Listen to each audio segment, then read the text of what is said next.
சிந்தையிலே 4 வேதம் தந்தவளோ நீயே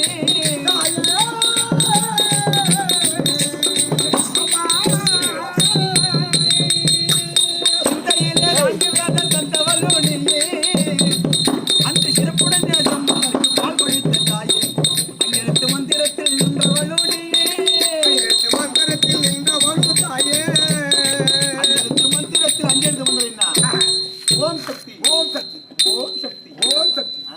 ஓம் சக்தி 5 எழுத்து மந்திரத்தில் நின்றவளோடியே அந்த ஆறுமுகன் போர் புரிய கோல் கொடுத்தோயே ஆறுமுகன்